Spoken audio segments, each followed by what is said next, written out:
toutes et à tous et bienvenue dans cette nouvelle édition de Scope. On va parler des fouilles archéologiques qui ont été menées au sein du sol de Notre-Dame et on va découvrir plein de choses mystérieuses et insolites à ce sujet. Voilà, de l'archéologie, de l'anthropologie et donc petite chronologie de la vie. Il y a un an, c'était inattendu, vous avez trouvé donc 2 cercueils qui ont été ouverts et qui sont en ce moment en cours d'analyse par des laboratoires. Donc c'est pour ça qu'on fait ce live. Et donc, comme on est des gens extraordinaires, on a accès à des images fantastiques et notamment via notre envoyé spécial Pierre Girard de la chaîne YouTube éponyme Pierre Girard. Qu'on va retrouver très bientôt au centre archéologique de l'INRAP depuis un lieu inconnu, gardé secret. Nous avons l'honneur de recevoir 2 humains extraordinaires puisque d'un côté nous aurons Christophe Beignet qui est archéologue à l'INRAP et responsable du chantier de fouilles archéologiques au sein de la Croisée des Transepts. On vous expliquera ce qu'est un transept plus tard. Oui. Comment ça va ? Ça va bien et vous ? Très bien, ouais. Très, très cool. Et de l'autre côté nous aurons Patrick Beau, qui est donc auteur, vidéaste sur la chaîne Axolot, spécialisé dans les curiosités insolites diverses et variées du monde. On commence par un petit point. Oui, petit point. Christophe, oui. Sarcophage, cercueil, qu'est-ce qu'on... Cercueil. On dit, oui, il faut dire cercueil en plomb. Sarcophage. Parce que le cercueil, en fait, accueille le défunt lui-même. Et le cercueil peut être soit en bois, soit en plomb. Mais voilà, il faut dire cercueil de plomb. Le sarcophage, c'est autre chose. C'est vraiment une construction autour du cercueil qui peut accueillir le cercueil en lui-même.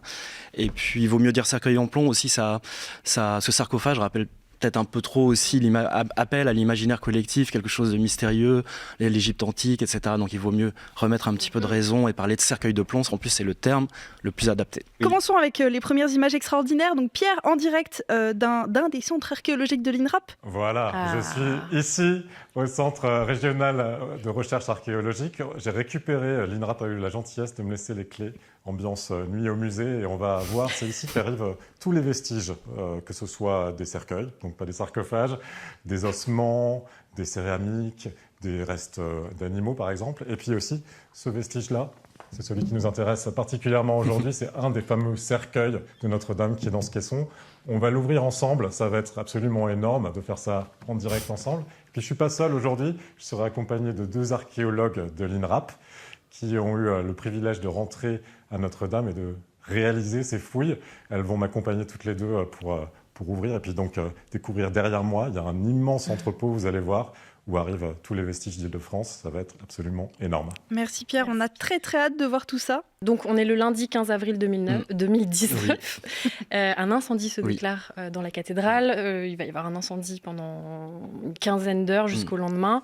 On voit les images juste là. On se souvient de l'emblématique flèche qui tombe. Qui s'est effondrée en partie sur elle-même. Très rapidement après l'incendie, il a fallu savoir quoi faire de tous les débris qui étaient dans la cathédrale, les éléments de la voûte qui se sont effondrés, les claveaux, les pierres, les éléments de charpente, les éléments de la flèche. Et le ministère de la Culture, et notamment Dorothée Chaoui-Derieux, qui est conservatrice en chef au service régional d'archéologie, a notamment fait comprendre qu'il fallait traiter ces éléments non pas comme des débris, mais comme des vrais vestiges archéologiques. Donc il y a eu cette première phase d'intervention qui a été menée donc, par le ministère de la Culture, mais aussi avec l'INRAP et des personnes du CNRS, qui était vraiment une opération montée en urgence, vraiment multi-institutionnelle. Et ils ont patiemment dégagé tous ces éléments-là. Ils les ont tous numérotés.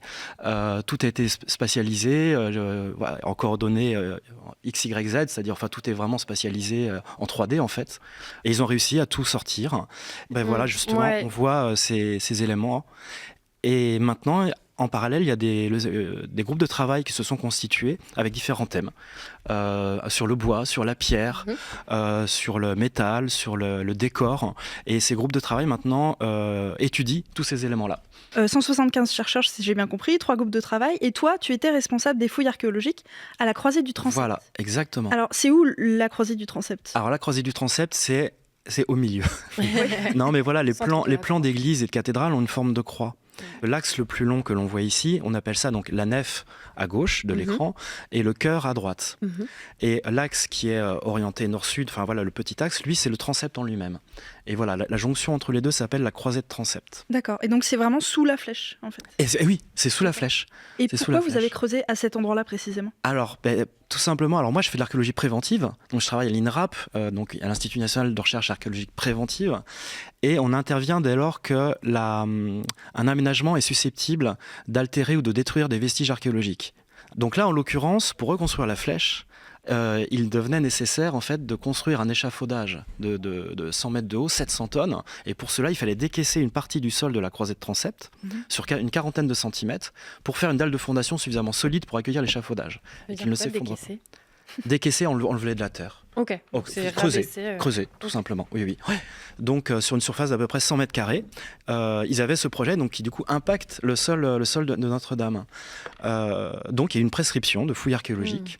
Et donc j'ai eu le privilège de pouvoir la mener. Voilà, donc ça c'était à partir de février 2022. Donc vous avez trouvé 2 cercueils notamment.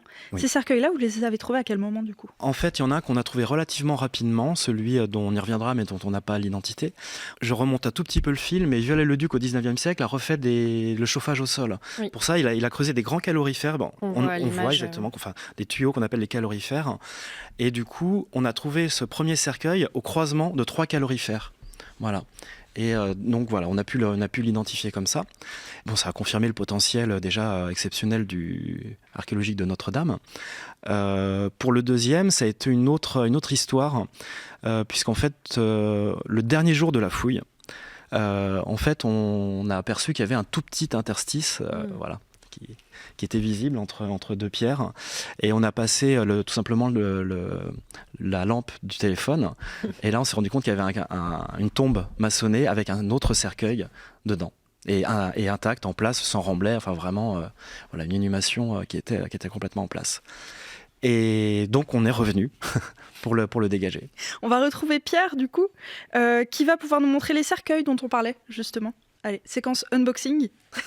J'appréhende un petit peu, mais on va unboxer effectivement ce fameux cercueil en plomb de Notre-Dame. Là, on va parcourir exactement le parcours que font tous les vestiges archéologiques quand ils arrivent d'un site de fouille en Île-de-France. Ils arrivent ici. Alors, tout ce que vous voyez autour de nous, on n'est pas chez Ikea. Hein.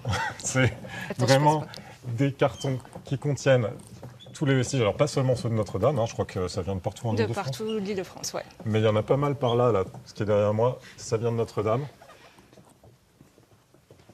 Et alors comment on va faire, Hélène, pour ouvrir ça ? On va se mettre là, à droite et à gauche. Et on met le couvercle de ce côté. Attends, on va peut-être faire comme ça. Bah écoutez, on fait ça en live, on va faire comme ça bien. Ouais. C'est arrivé comme ça quand vous êtes arrivé de Notre-Dame. Oui, tout à fait. Alors attends, faut qu'on prend par en dessous. Allez, voilà. Et on va sur la droite. On va le passer par là. Ouais. Okay. Allez, c'est parti. Hop, attention. Ah oui, c'est bon. Ouais. Je vois quand même qu'il y a des caissons qui ont des sacrés formats. Ouais, et des choses qui sont bien grandes. C'est bon ? C'est bon. Wow, c'est incroyable. Alors là, c'est comme ça que vous l'avez emballé en sortant pour le protéger, de la cathédrale. Voilà. Ah oui, alors ça, c'est vraiment celui des 2. Du chanoine. Cercueil qui est marqué, donc on sait. Alors je vais prendre ma petite caméra pour vous montrer un peu plus près ce que ça donne. Alors explique-moi ce qu'on voit là, Hélène. Alors, on peut lire l'épitaphe du chanoine de la Porte. Donc. Ah, c'est en français ? Non, attends, oui, c'est en français. Oui, c'est en français. Alors j'arrive à lire. Il est le corps de.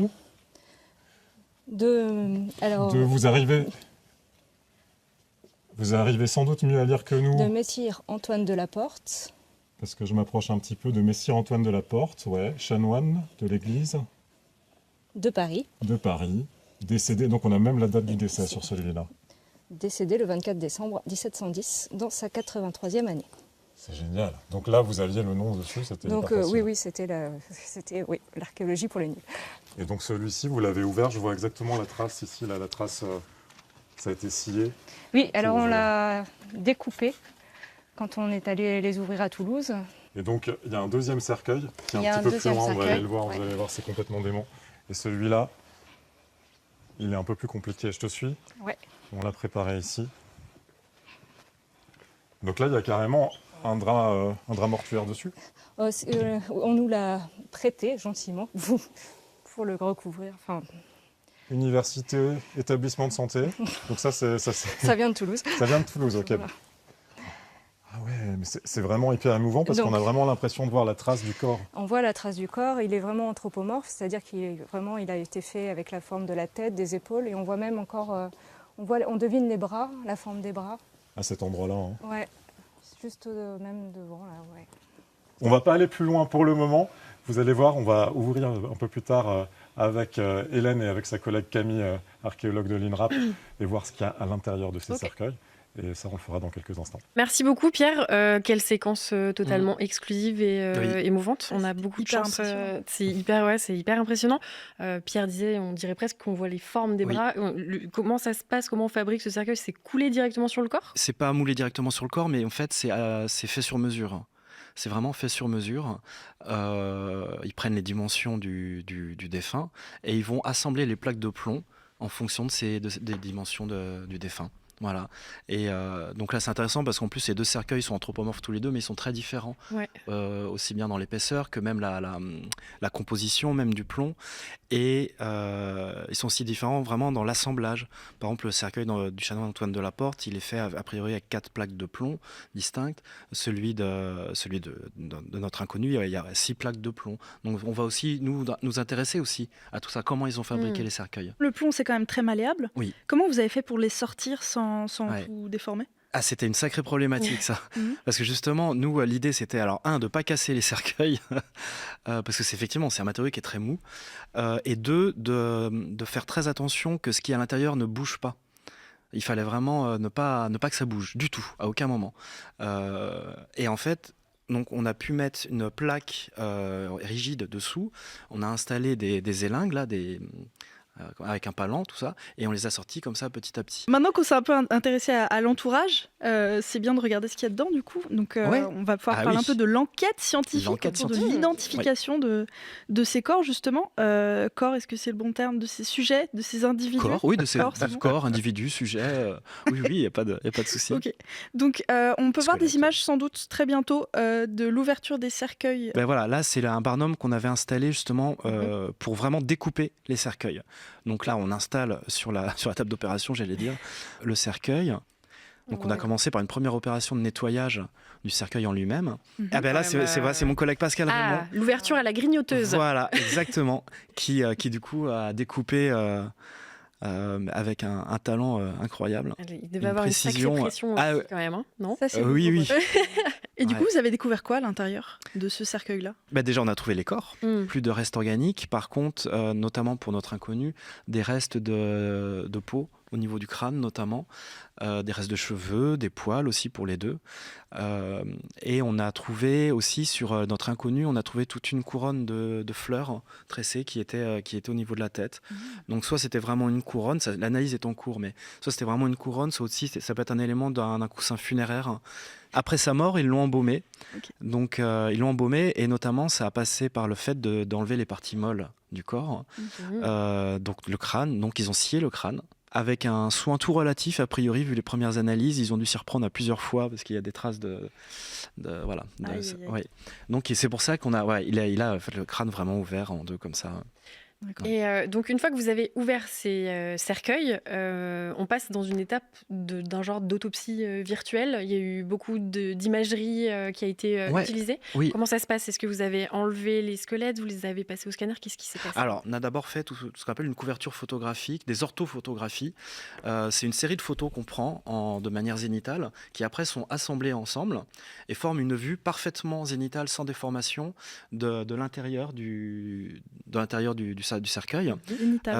Et ces éléments-là, cette photo, il y a aussi des repères topographiques qui sont pris, qui sont topographiés. Donc en fait, on peut travailler après numériquement sur ces informations-là parce qu'on a tout en coordonnées, y compris en profondeur. Voilà, il suffit de cliquer sur un élément pour savoir quelle est sa profondeur, sa position par rapport à un autre, etc. Et en fait, pour petit à petit, donc on a d'abord commencé par enlever tout ce qui était reste de textile, les végétaux, et pour finir, donc on a fait plein de prélèvements, il y a beaucoup de spécialistes qui sont intervenus pour finalement arriver au squelette et enlever le squelette petit à petit. Tu nous parlais du crâne trépané de Serra. On va rejoindre Pierre qui est face à ce crâne justement et à ses ossements. Voilà, Pierre, où tu es, où tu te situes, comment tu te sens? C'est incroyable ce que tu vis. Nous aussi, on veut être là avec toi. Je suis avec Camille Colonna, qui est anthropologue de l'INRAP. Donc toi, ta spécialité, c'est justement de bosser avec ces squelettes. C'est les squelettes. Et le crâne, le fameux crâne dont vous parliez, il est là devant nous. Je vais te laisser le sortir parce que tu m'as dit qu'il était hyper fragile. Donc il est là. Hop. En deux parties, évidemment, parce qu'on a compris qu'il avait été scié. Il est Je peux le prendre comme ça ou je te Mais bien sûr, tu peux le prendre. Voilà. Et pression. la deuxième partie. C'est absolument. Et là, attends, là, qu'est-ce qu'on voit comment est-ce qu'il a été découpé? Voilà, il y a des traces là devant. Ouais, en fait, il a été. Alors tiens-le parce que je vais filmer d'un peu plus près avec mon téléphone. En fait, il a été scié avec une scie. Ouais, parce que là, vous allez voir qu'il y a des petites traces devant. Il y a des traces qu'on voit très bien devant là. Alors, c'est des traces de quel outil? D'une scie. D'une scie classique. Ouais, d'une scie. Ils ne sont pas allés de main morte, quoi. En fait, comme c'est rond, ils sont obligés de faire par section. Donc ici, ils vont scier par petits tronçons, comme ça. Ouais. Voilà. Et puis là, voilà, par exemple, ici, on voit très bien, il y a plein de traces de scie. C'est un peu barbare, hein. Oui, bah il faut ouvrir un crâne, ça se fait pas si facilement que ça. En fait, avant de mettre la scie, il faut un petit trou pour pouvoir commencer à scier. Donc, ils ont fait un petit trou devant, après ils ont commencé à scier, et là on voit bien les traces sur le côté. Voilà. Et puis là, effectivement, ils y sont allés un peu de façon barbare, c'est que plutôt que de bien terminer, ils ont cassé le crâne en fait. Normalement, on voit bien là, ils auraient dû terminer de scier ici. Ils l'ont pas fait, ils sont allés un peu trop vite. Ils ont soulevé devant là, paf, et ça s'est cassé du coup. Donc, donc là, on l'a dit, c'est le squelette anonyme. C'est ça. C'est l'individu anonyme qui était dans le cercueil qu'on vous a montré tout à l'heure. Voilà. Et Christophe disait, on a retrouvé des cheveux, on a retrouvé des tissus, il va y avoir une analyse ADN. Oui. Mais dans le cas des squelettes, justement, qui sont sans tissu, sans indice, tu m'en as préparé un à côté, qui n'est pas un squelette de Notre-Dame, il faut le préciser, mais qui a été retrouvé aussi dans une église, un squelette à côté d'une église, carolingien, voilà, un squelette carolingien. En fait, c'est juste que je vous présente celui-là, parce que celui qui a été trouvé, ceux qui sont trouvés à Notre-Dame, ils sont un peu fragiles, et donc je vous en présente un autre. Ouais, mais là, tous ceux qui sont dans la caisse qu'on a là, ils sont de Notre-Dame. Hein. Ça, c'est Notre-Dame, ouais. C'est assez incroyable. Voilà. Qu'est-ce qu'on fait quand on arrive, en tant qu'anthropologue, archéologue, devant un squelette comme ça pour déterminer l'identité de la personne ou le profil de la personne? Alors, nous, on ne cherche pas l'identité en fait, de la personne. Là, c'est parce que c'est Notre-Dame et que l'autre, on sait que c'est le chanoine Antoine de la Porte, que tout d'un coup, tout le monde veut qu'on trouve le nom de notre inconnu. Ce que je comprends. Sauf qu'en archéologie, il faut imaginer qu'en général, on fouille pas une sépulture, pas deux sépultures, on fouille des morceaux de cimetière. Donc parfois, c'est des centaines d'individus qui sont morts il y a très longtemps, à l'époque romaine, à l'époque médiévale. Donc en fait, ce qui est intéressant pour nous, c'est d'étudier l'ensemble des squelettes, parce qu'en étudiant l'ensemble des squelettes, on arrive à avoir une vision de la population. Donc pour ça, quand on a un squelette, la première chose qu'on fait, c'est de déterminer déjà si c'est un adulte ou un immature, donc un enfant. Et puis quand c'est un adulte comme celui-là, déterminer son sexe, savoir si c'est un homme ou une femme déjà. Mais attends, déjà, à quoi tu vois que c'est un adulte? À la taille uniquement? Alors, c'est pas la taille, c'est par exemple, il a les extrémités des os qui sont tous soudés. Les enfants, les épiphyses ne sont pas soudés à la diaphyse. D'accord. Voilà. Okay. Et il y a les dents aussi, bien sûr. Les enfants, ils ont des dents de lait. Et les adultes, ils ont tous comme nous, on a nos dents définitives. Mais ce qui donne l'âge, c'est vraiment le fait que tous les os sont soudés. Okay. Donc ça, c'est plus de 25 ans. Ok. Voilà. Et donc une fois que tu as l'âge, donc là tu sais que c'est un adulte. On ne sait pas encore exactement s'il a. Je sais que c'est un adulte. Je sais que c'est un adulte, mais je peux pas dire il a 33 ans ou il a 42 ans. Ça pour un adulte, c'est impossible. C'est pas possible. Ce que je peux faire, c'est donner des fourchettes, mais assez larges pour les adultes.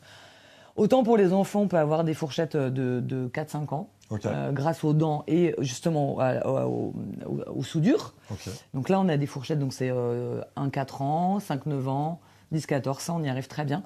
Pour un adulte, une fois qu'on a tous les os soudés, on n'a pas de méthode sur les os qui nous permettent de donner un âge précis, quoi. Tu pourrais pas distinguer le squelette du chanoine très âgé avec un... Si, alors je peux distinguer un jeune. Ouais, ok. Et un âgé, mais entre les deux, c'est quasiment impossible. Alors montre-moi comment tu fais, par exemple, au-delà de ça. pour déterminer le sexe? Est-ce que c'est un homme, est-ce que c'est une femme? Ouais, alors le sexe, ça va se faire avec l'os coxal. Donc c'est les os du bassin. Il y en a deux, à droite, à gauche. Et ce qu'on va faire, alors je vous en ai préparé des mieux conservés, parce que ceux-là, ils sont pas très bien conservés. Donc là, t'en as un qui est pas mal. Voilà. Vous, celui-là? Pareil, de Villiers-le-Bel. Donc un coxal entier, ça ressemble à ça. Donc on voit bien que là, il manque quand même des petits bouts. Et là, là-dessus, tu vois si c'est un homme ou une femme? Alors pas comme ça, parce que personne ne peut dire comme ça. Tu me rassures? Ouais. En fait, pour être très honnête, moi je le vois, mais je le dirai pas. Attends, ça, comment mais tu le vois? non, je le vois pas. Mais non, c'est une blague. Évidemment, bien sûr qu'on peut pas. Donc en fait, il y a une méthode scientifique et statistique qui s'appelle la DSP. Donc en fait, c'est des mesures avec un pied à coulisse. Il va y avoir une quinzaine de mesures à prendre à certains points de l'os coxal. Par exemple, on va mesurer cette épaisseur-là. Comme ça, on place le pied à coulisse, bam. Je mets la mise au point. Voilà. Et ça nous donne une mesure, on la note. Ok.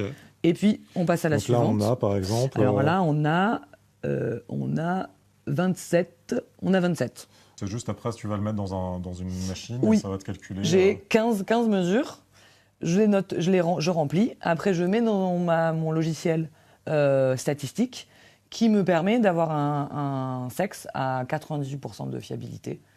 Et donc ça, c'est super. Je sais si c'est un homme ou une femme. Et déjà, c'est beaucoup. Ok. Quand on a 300, 500, 600 squelettes, déjà, on sait si... parce que parfois, ça arrive qu'on n'ait que des hommes, que des femmes, que des enfants. Ou quand on a les trois, c'est qu'on est dans un cimetière classique, tout simplement. Et sur Notre-Dame, par exemple? Alors, sur Notre-Dame, c'est une très bonne question. Pour l'instant, nos deux inconnus, c'est le chanoine, on sait que c'est un homme. Ouais. L'inconnu, c'est un homme aussi. Les autres, l'étude est en cours, donc on verra ça plus tard. J'admire vraiment le flegme avec lequel tu étudies ces squelettes. Je sais pas vous en plateau, Marie et Valentine, comment vous réagissez quand vous voyez ça, mais je trouve que c'est hyper fort. Merci beaucoup Pierre, oui effectivement, séquence assez ouf. Christophe, est-ce qu'au final c'est vraiment le plus important de connaître l'identité de ces squelettes ou qu'est-ce qui est le plus important en fait? Alors là je rejoins complètement ma collègue Camille, c'est pas le but ultime de connaître son identité. Faut être très clair. Déjà de savoir à quelle époque il a vécu. Déjà. De voir si on a des marqueurs aussi où on peut le rattacher à une catégorie sociale particulière. Le fait qu'il ait fait du cheval, par exemple. De savoir comment il a vécu, de quoi il est mort, quelle a été son alimentation, d'où il venait aussi, où est-ce qu'il a pu vivre. Et ça, on peut le savoir maintenant grâce aux analyses qu'on appelle isotopes. Et on peut retrouver comme ça éventuellement l'origine, l'enfance, l'origine là où la personne a vécu enfance, et s'il y a eu des déplacements importants aussi. Pour l'identité de notre inconnu, honnêtement, je pense, alors là je vais peut-être décevoir beaucoup de monde, on va essayer de chercher de toute façon. Jamais. On va déterminer l'âge au décès, on va déterminer l'époque du décès, et on va essayer de confronter ça avec ce que l'on connaît justement de l'épitaphie dont tu parlais, des registres d'inhumation, mais je pense qu'on aura toujours une incertitude entre plusieurs personnes. En tout cas, il y a un des deux cercueils, il y a quand même eu beaucoup moins d'incertitudes. Ah oui, alors là, ça n'arrive quasiment jamais en archéologie. Voilà, c'est extrêmement rare. Quoi. Il y avait carrément une plaque avec l'identité de la personne. Puis alors, une première plaque qui donne son identité, une deuxième plaque qui confirme son identité. Est-ce que tu nous révèles l'identité de cette personne ? Ah oui, c'est absolument pas secret. Mais non, mais on veut que tu nous le dises. D'accord, oui. C'est le chanoine Antoine de la Porte, donc qui était chanoine de la cathédrale Notre-Dame de Paris, qui est mort donc en 1710, la veille de Noël, à 83 ans. À la fin de sa vie, il a proposé au roi Louis XIV de lui verser une rente annuelle de 10 000 livres pour réaménager en fait le chœur de Notre-Dame. Ok. Voilà. Donc le roi a accepté. Après, il y avait une condition. Alors cette rente, elle était versée annuellement tant que le chanoine était vivant. D'accord. Voilà. Et la condition que le chanoine a donnée à Louis XIV, c'était qu'après sa mort, Louis XIV rembourse cette somme-là à l'Hôtel-Dieu, donc à l'hôpital des malades, et mon partie aussi au chapitre de la cathédrale. Je vous propose qu'on se penche maintenant sur l'illustre inconnu dont tu parlais tout à l'heure. Oui. Donc l'identité, on n'a pas d'idée. L'état de conservation, il était bon, il était pas bon, il était moyen. Il était pas mal. On le voit là en photo là. Non, l'état de conservation des ossements était plutôt bon, mais fragile quand même. Fragile. Enfin, je veux dire, ouais, c'est. Mais après, comme il restait des végétaux aussi, ça montre que voilà, on a. Ah, c'est fou ça quand même. Ouais, il y a eu dégradation des tissus humains encore une fois, mais voilà, le reste a été plutôt bien conservé. Et vous avez pu rassembler des indices du coup sur sa vie. Tu parlais du fait qu'il était cavalier. Oui, alors oui, les premières analyses anthropobiologiques ont montré qu'il avait fait du cheval, il avait une pratique intensive du cheval. Après, je ne vais pas m'aventurer plus loin pour le moment, parce qu'en fait, les études sont toujours en cours.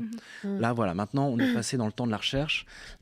Tous les spécialistes, maintenant, ont les échantillons, enfin voilà, la matière première pour travailler, et petit à petit, voilà, on va reconstituer un petit peu tout ça. Donc, on fera un scope dans 1 an. Et, avec plaisir. Le gars, il s'invite, quoi. Et voilà, donc là, on est vraiment sur le temps des études maintenant. Ouais. Donc la raison de sa mort, tout ça, on ne sait pas. Il y a des suppositions de tuberculose, mais bon, voilà, il faut que ce soit confirmé. Ouais. Ok. Et on est sûr qu'on le saura un jour ou on n'est pas sûr? La cause de sa mort ? Ouais. Oui, ça, je pense qu'on va réussir à le déterminer, oui. Ok. Oui. Je ne sais pas si vous sentez cette petite odeur de thym et de romarin qui se profile, mais je crois que notre bon Patrick Beau a une chronique aux petits oignons à nous proposer. C'est très bien amené, c'est très, très joliment amené, Marie. Mais oui, on va parler d'embaumement et on va parler de cuisine, puisque au Moyen-Âge, c'était les cuisiniers qui embaumaient, il n'y avait pas d'embaumeur. Les cuisiniers avaient l'habitude de travailler sur des carcasses animales, avaient l'habitude de saler la viande et de la fumer pour la conserver, et puis ils avaient les aromates, effectivement, pour cacher les odeurs.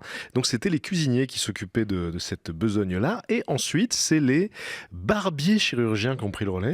Parce qu'au Moyen-Âge, il y avait une corporation de barbiers chirurgiens. Il faut savoir qu'à l'époque, la chirurgie, c'était assez mal vu. C'était considéré comme dégradant par l'Église en particulier, qui trouvait que le fait de faire couler le sang, c'était dégueulasse. Donc personne ne voulait être chirurgien. Il y avait la médecine d'un côté qui était une discipline noble et la chirurgie qui était un peu moins considéré. Et du coup, les barbiers s'occupaient des petites opérations de chirurgie et entre autres des opérations d'embaumement, voilà, les barbiers chirurgiens. Et là, dans le cas des 2 corps qui ont été retrouvés, ce qui est surprenant, c'est que celui qui manifestement était le plus connu n'a pas été embaumé, et par contre, donc le corps inconnu, lui, l'a été, ce qui est une marque de haut niveau sans doute dans la noblesse, donc c'était sûrement un personnage très important. Déjà pour son emplacement, il a le cercueil en plomb anthropomorphe, donc tout ça c'est des marqueurs de classe sociale élevée. Alors vu que voilà, on l'a surnommé le cavalier parce qu'il faisait du cheval, mais comme tu le disais, il y en a beaucoup qui faisaient du cheval à l'époque, mais on peut par exemple imaginer que peut-être c'était un chevalier qui revenait des croisades, et en fait non, parce que oui, l'embaumement à l'époque c'était aussi très utilisé pour les chevaliers qui mouraient loin de chez eux, donc il fallait rapatrier le corps dans le meilleur état possible pour que la famille puisse les reconnaître, mais dans le cas d'embaumement pratiqué sur des chevaliers qu'il fallait ramener de loin, il y avait une pratique qui s'appelait le dilaceratio corporis. Voilà, c'est pas un nom de groupe de black metal, c'était une pratique d'embaumement qui consistait à séparer les différents organes, donc le cœur notamment, on faisait bouillir les os et tout ça a été séparé en plusieurs parties, et ensuite il y avait plusieurs cercueils tout simplement, donc là il n'y en avait qu'un seul, ce qui veut dire que c'était une autre pratique d'embaumement à court terme, mais ça dénote quand même d'un niveau technique assez élevé pour l'époque, puisqu'il y a la cranioctomie qui a été pratiquée sur ce personnage-là, alors qu'à l'époque, il faut préciser que les techniques d'embaumement n'étaient pas très au point. Il y avait des embaumeurs qui faisaient ça un peu à la petite semaine, et donc voilà, on enlevait les organes qu'on remplaçait par divers aromates, diverses épices, etc. Et sur le long terme, les traces d'embaumement pouvaient disparaître et il restait plus que les os, quoi. Mais en tout cas, voilà, ça pose la question vraiment de l'identité de ce cavalier qui était manifestement très important, mais on est dans le mystère là. Mystère, non, on est dans l'incertitude scientifique. On va s'intéresser aux autres découvertes de folie qui ont été effectuées. Tu es impatient, on est content. Parce qu'on a parlé des cercueils, on a parlé des autres squelettes qui ont été trouvés. Mais il y a quand même une autre découverte absolument extraordinaire. Tu as commencé un peu à teaser tout à l'heure. Oui. C'est un jubé, en tout cas des fragments de jubé, plus de 1000 fragments de jubé en pierre, polychrome. Donc c'est assez beau, c'est un travail très très fin, etc. Est-ce que tu peux nous expliquer comment s'est passée cette découverte et en quoi ça constitue quand même une découverte majeure. Et déjà, c'est quoi un jubé ? Alors déjà, c'est quoi un jubé ? Qu'est-ce qu'un jubé ? Alors un jubé, c'est un genre de tribune qui peut être en pierre ou en bois et qui sépare le cœur de la croisée du transept, en tout cas. C'est ça ? C'est exactement ça. Et du coup, souvent, c'est rempli d'éléments sculptés. On le voit à l'image. Voilà. Il y a des éléments sculptés de la crucifixion, de la passion du Christ. Au Moyen-Âge, ils construisaient les églises, les cathédrales avec des jubés. Et après, à l'époque moderne, ils ont abandonné cette pratique-là qui faisait que l'office des religieux était séparé des fidèles. Ils ont démoli les jubés, pour la plupart. Et quelques-uns ont survécu, mais pas beaucoup. Et celui de Notre-Dame, on n'en connaissait pas grand-chose, parce qu'il n'y avait aucune représentation vraiment précise qui indiquait ce qui était sculpté. Et même, il y a eu des débats sur quand est-ce qu'il a été construit. Il y a encore 30-40 ans, on pensait qu'il avait été construit au milieu du XIVe siècle. Et puis, la datation a été reculée, mais sur la base de très très peu d'éléments, finalement. Très très peu d'éléments. Donc, c'est un jubé majeur dont on ne connaissait quasiment rien. Et Viollet-le-Duc, lui, avait dégagé une trentaine de fragments. Et en fait, nous, on a trouvé plus de 1000 éléments. On voit à l'écran. Voilà. Donc c'est vraiment un travail très très fin. C'est impressionnant quand même. Ah oui, mais les couleurs qui sont restées. Oui. Il y a encore toutes les couleurs. Et on s'est rendu compte qu'il y avait aussi des superpositions de couleurs. Donc en plus, il y a eu des réflexions de peinture, quoi, entre guillemets, dans le jubé. Donc on va pouvoir s'intéresser à tout ça aussi. Et ce sont vraiment, vraiment des chefs-d'œuvre. Et ils sont présents à 10-15 cm sous le sol actuel. D'accord, donc vous avez ouvert le sol et en fait, assez rapidement, vous êtes tombé sur ces fragments ? Oui, parce qu'en fait, ce qui s'est passé, c'est que quand ils ont détruit le jubé au début du XVIIIe siècle, ils l'ont enfoui sur place. Parce que ça représente du sacré, c'était dans un lieu consacré, donc ça reste dans ce lieu-là. Et du coup, pour ça, en fait, ils ont creusé le sol et ils ont fait une tranchée parallèle au jubé et ils ont enfoui ces éléments-là et de manière assez minutieuse en plus. Et ils ont presque fait une construction, ils les ont bien liés au mortier qui était bien dur à enlever. Et voilà, donc du coup, ça. Oui, complètement, ouais. Et donc voilà, donc nous on sait que dans notre fouille elle-même, on a pu sortir tous ces éléments sculptés. Par contre, on sait qu'il y en a d'autres. Il y en a d'autres encore, parce qu'on voit bien, nous, dans notre limite de fouille qui était imposée par l'aménagement, et en plus il y avait un échafaudage à l'époque à ce niveau-là, mais on voit qu'il y en avait encore qui sont enfoncés dans la terre. Mais bon. C'est quoi le devenir de ce jubé ? Vous allez le reconstituer ? Ils sont où en ce moment, ces fragments ? Ils sont dans un entrepôt. Voilà. Ouais, pour l'instant, vous ne prévoyez pas de le reconstituer ? On a prévu de numériser l'intégralité des 1000 fragments pour essayer de faire un remontage numérique de tous ces éléments-là.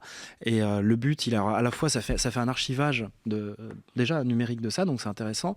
Ça permet aussi de pouvoir, pour les spécialistes, de les étudier à distance, sans forcément avoir à les manipuler, parce que la peinture est quand même extrêmement fragile.